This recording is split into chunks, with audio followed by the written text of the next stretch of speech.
Good morning friends, welcome to my new video. तो आज मैं स्टार्ट करने वाला हूं चैप्टर 7 जिसका नाम क्यूब एंड क्यूब रूट है। तो क्यूब एंड क्यूब रूट को समझने से पहले एक बार स्क्वायर और स्क्वायर रूट को रिवाइज कर लेते हैं। तो इस तरफ लिखते हैं स्क्वायर और दूसरी तरफ स्क्वायर रूट। देखो, स्क्वायर में किसी भी नंबर का डबल करते हैं। जैसे 1 का स्क्वायर करना चाहते हैं तो इसे 2 बार मल्टीप्लाई करेंगे, 1 इंटू 1। 1 को 1 से मल्टीप्लाई करेंगे तो 1 ही आएगा। उसी तरह 2 का स्क्वायर करना चाहते हैं तो इसे 2 बार मल्टीप्लाई करेंगे, 2 इंटू 2, और इसे जब मल्टीप्लाई करेंगे तो 4 आया। उसी तरह 3 का स्क्वायर करना चाहते हैं तो इसे 2 बार मल्टीप्लाई करेंगे, 3 3 जा 9। 4 का स्क्वायर करना चाहते हैं तो इसे 2 बार मल्टीप्लाई करेंगे, 4 4 जा 16। तो स्क्वायर का तो मतलब समझ गए कि किसी भी नंबर का डबल होता है। अब स्क्वायर रूट को समझते हैं। जैसे 4 का स्क्वायर रूट करना चाहते हैं, 4 का स्क्वायर रूट करना चाहते हैं तो इसे और किस तरह से लिख सकते हैं, 2 इंटू 2 करके। ये स्क्वायर रूट के अंदर दो सेम नंबर है। जब ये स्क्वायर रूट को हम हटाएंगे तो बाहर सिर्फ एक ही 2 लिखाएगा। ठीक है। 9 का स्क्वायर रूट करना चाहते हैं तो 9 को हम और किस तरह से लिख सकते हैं, 3 इंटू 3 करके, 3 3 जा 9। जब ये स्क्वायर रूट को हटाएंगे तो बाहर सिर्फ एक ही 3 लिखाएगा। ठीक है। उसी तरह 16 का स्क्वायर रूट करना चाहते हैं तो 16 को किस तरह से लिख सकते हैं, 4 इंटू 4 करके। जब ये स्क्वायर रूट को हटाएंगे तो बाहर सिर्फ एक ही 4 लिखाएगा। तो स्क्वायर और स्क्वायर रूट का मतलब समझ गए। अब क्यूब एंड क्यूब रूट का मतलब समझते हैं। तो यहां पर लिखते हैं क्यूब और दूसरी तरफ क्यूब रूट।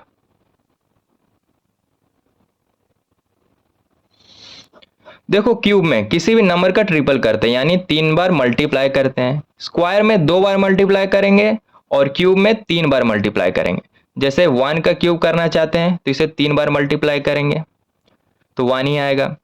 2 का क्यूब करना चाहते हैं तो इसे 3 बार मल्टीप्लाई करेंगे, 2 इंटू 2 इंटू 2, 2 2 जा 4, 4 2 जा 8। देखो, यहाँ पावर में 2 लगा हुआ है, इसका मतलब ये स्क्वायर है, और यहाँ पे पावर में 3 लगा हुआ है, इसका मतलब ये क्यूब है। ठीक है। अब 3 का क्यूब करना चाहते हैं तो इसे 3 बार मल्टीप्लाई करेंगे, 3 3 जा 9, 9 3 जा 27। 4 का क्यूब करना चाहते हैं तो इसे 3 बार मल्टीप्लाई करेंगे, 4 इंटू 4 इंटू 4, 4 4 जा 16, 16 4 जा 64। 5 का क्यूब तो इसे 3 बार मल्टीप्लाई करेंगे, 5 इंटू 5 इंटू 5, 5 5 जा 25, 25 5 जा 125। 6 का क्यूब हो जाएगा 216। 7 का क्यूब हो जाएगा 343। 8 का क्यूब हो जाएगा 512। 9 का क्यूब हो जाएगा 729। 10 का क्यूब हो जाएगा 1000। 11 का क्यूब हो जाएगा 1331। 12 का क्यूब हो जाएगा 1728। 13 का क्यूब हो जाएगा 2197। और 14 का क्यूब हो जाएगा 2744। और 15 का क्यूब हो जाएगा 3375। तो ये जितना भी लिखा है क्यूब, ये सारा का सारा इंपॉर्टेंट है, इसे याद कर लेना। अब क्यूब रूट का मतलब समझते हैं। ठीक है। जैसे 8 का क्यूब करना चाहते हैं, देखो यहाँ पे 3 लगा हुआ है, इसका मतलब ये क्यूब रूट है। अगर कुछ नहीं लगा हो, जैसे कि सिर्फ ये वाला हो साइन, इसका मतलब ये स्क्वायर रूट है। और इसी का ऊपर 3 लग जाए, इसका मतलब ये क्यूब रूट है। ठीक है। 8 का क्यूब रूट करना चाहते हैं तो 8 को हम किस तरह से लिख सकते हैं, 2 इंटू 2 इंटू 2, 2 2 जा 4, 4 2 जा 8। अब देखो, ये क्यूब रूट को जब हम हटाएंगे तो बाहर सिर्फ एक ही 2 लिखाएगा। स्क्वायर रूट में क्या करते हैं, अंदर स्क्वायर रूट के अंदर दो सेम नंबर है, लेकिन क्यूब रूट के अंदर 3 सेम नंबर है। जब ये क्यूब रूट को हटाएंगे तो बाहर सिर्फ एक ही 2 लिखाएगा। उसी तरह 27 का क्यूब रूट करना चाहते हैं तो 27 को हम किस तरह लिख सकते हैं, 3 इंटू 3 इंटू 3 करके, 3 3 जा 9, 9 3 जा 27। जब ये क्यूब रूट को हम हटाएंगे तो बाहर सिर्फ एक ही 3 लिखाएगा। उसी तरह 64 का क्यूब रूट करना चाहते हैं तो 64 को हम किस तरह से लिख सकते हैं, 4 इंटू 4 इंटू 4 करके। ठीक है। अब जब ये क्यूब रूट को हटाएंगे तो बाहर सिर्फ एक ही 4 लिखाएगा। ठीक है। उसी तरह 125 का क्यूब रूट करना चाहते हैं तो इसे हम इस तरह लिख सकते हैं, 5 इंटू 5 इंटू 5, 5 5 जा 25, 25 5 जा 125। जब ये क्यूब रूट को हटाएंगे तो बाहर सिर्फ एक ही 5 लिखाएगा। ठीक है, स्क्वायर रूट में 2 सेम नंबर रहता है और क्यूब रूट में 3 सेम नंबर रहता है। ठीक है, यहां तक समझ में आ गया। अब देखो यहां पर ये तो पहला तरीका है कि मल्टीप्लाई करो और आंसर आ जाएगा। दूसरा तरीका क्या है, सिर्फ ऑड नंबर लेंगे और उसे प्लस कर देंगे तो हमारा आंसर सेम आ जाएगा। जैसे कि यहाँ पर 1 का स्क्वायर कितना हुआ 1, वो भी मल्टीप्लाई करके। दूसरा तरीका क्या है, सिर्फ ऑड नंबर लेंगे, जैसे कि 1 1 मेरा क्या है ऑड नंबर, और कोई ऑड नंबर लेने का दरकार नहीं है क्योंकि हमें सिर्फ 1 चाहिए था तो 1 आ गया। उसी तरह यहाँ पर देखो 2 का स्क्वायर 4 हुआ, वो भी मल्टीप्लाई करके। लेकिन दूसरा तरीका क्या है, सिर्फ ऑड नंबर लेंगे और उसे प्लस कर देंगे, जैसे कि 1 + 3, दोनों का दोनों नंबर मेरा ऑड है और इसे जब प्लस करेंगे तो 4 आ जाएगा। उसी तरह यहाँ पर देखो 3 का स्क्वायर 9 हुआ, वो भी मल्टीप्लाई करके। और दूसरा तरीका क्या है, सिर्फ ऑड नंबर लेंगे और उसे प्लस कर देंगे, जैसे कि 1 + 3 + 5। इसे जब प्लस करेंगे तो 9 आ जाएगा और तीनों का तीनों नंबर मेरा ऑड है। ठीक है, अब यहाँ पर देखो 4 का स्क्वायर कितना हुआ 16, वो भी मल्टीप्लाई करके। दूसरा तरीका क्या है, सिर्फ ऑड नंबर लेंगे और इसे प्लस कर देंगे, जैसे कि 1 + 3 + 5 + 7। चारों का चारों नंबर मेरा ऑड है और इसे जब प्लस करेंगे तो 16 आ जाएगा। ठीक है, स्क्वायर समझ गए। अब क्यूब समझते हैं। देखो क्यूब में ये तो पहला तरीका है कि मल्टीप्लाई करो और आंसर आ जाएगा। दूसरा तरीका क्या है, ऑड नंबर लेंगे, जैसे कि 1 1 मेरा क्या है ऑड नंबर, और कोई ऑड नंबर लेने का दरकार नहीं है क्योंकि हमें सिर्फ 1 चाहिए था तो 1 मिल गया। अब यहाँ पे देखो 2 का क्यूब है, 2 का क्यूब किए तो 8 आया, वो भी मल्टीप्लाई करके। दूसरा तरीका क्या है, सिर्फ ऑड नंबर लेंगे, तो यहाँ पर 1 नहीं लेंगे क्योंकि 1 यूज हो गया। 1 के बाद वाला ऑड नंबर लेंगे, जैसे कि 3 लेंगे प्लस 5 लेंगे, दोनों का दोनों नंबर मेरा ऑड है और इसे जब प्लस करेंगे तो 8 आ जाएगा। ठीक है, अब यहाँ पर देखो 3 का क्यूब किए तो 27 आया, वो भी मल्टीप्लाई करके। दूसरा तरीका क्या है, सिर्फ ऑड नंबर लेंगे और उसे प्लस कर देंगे। तो यहाँ पर देखो, यहाँ पे ना तो 1 लेंगे, ना ही 3 लेंगे, ना ही 5 लेंगे क्योंकि ये यूज हो गया है। 5 के बाद वाला ऑड नंबर लेंगे, तो 5 के बाद कौन ऑड नंबर आता है, 7 आता है, प्लस 9 आता है, प्लस 11 आता है। तीनों का तीनों नंबर मेरा ऑड है और इसे जब प्लस करेंगे तो 27 आ गया। अब देखो यहाँ पर 4 का क्यूब किए तो 64 आया, वो भी मल्टीप्लाई करके।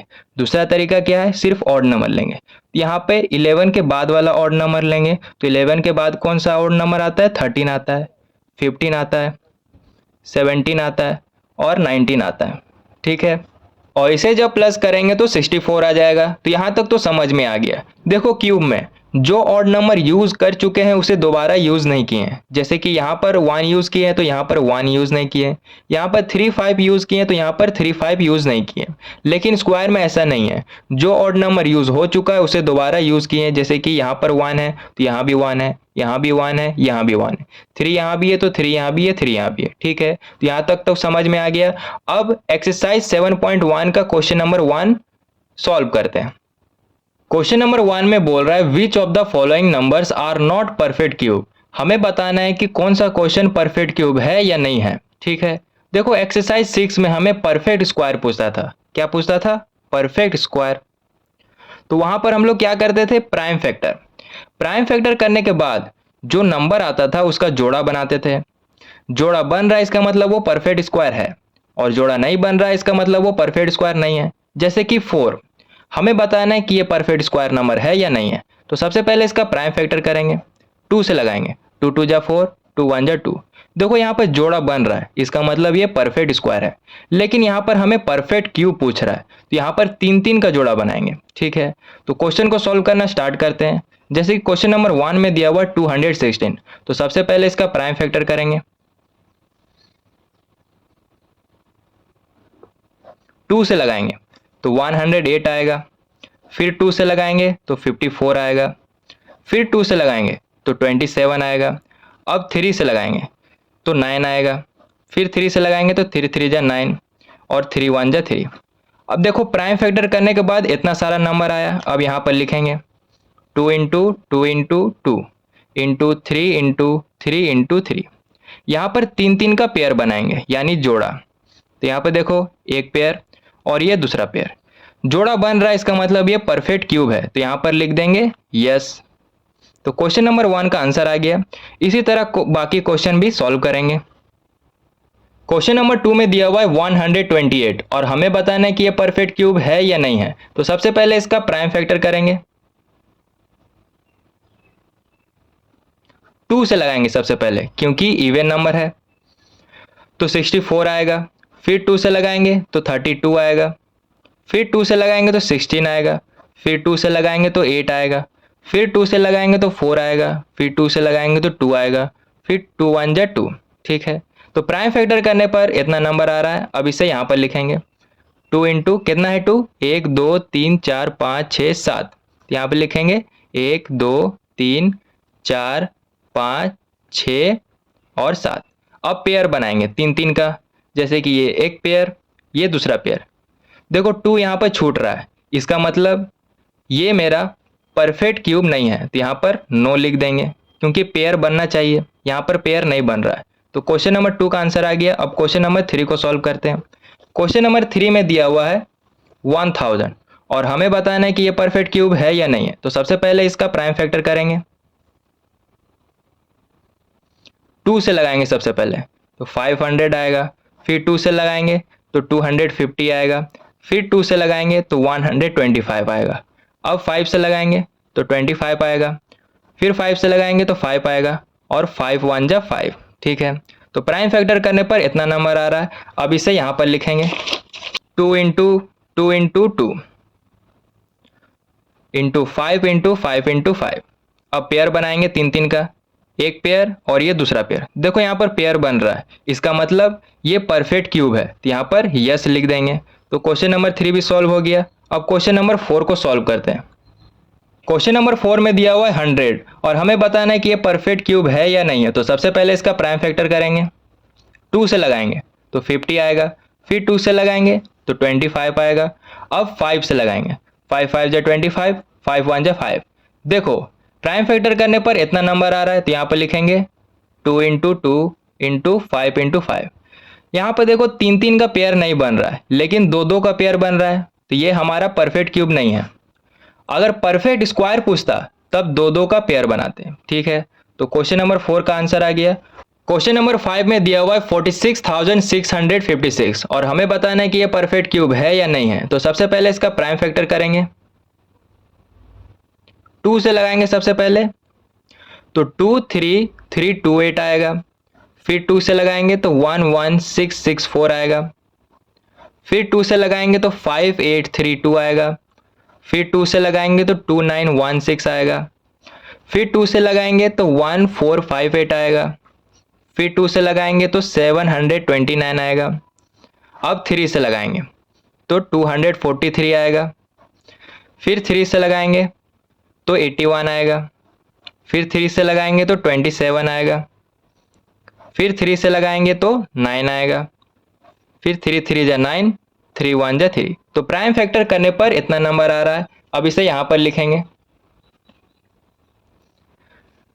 2 into 2 into 2 into 2 into 2 into 2, 1 2 3 4 5 6, 1 2 3 4 5 और यहाँ पर 6।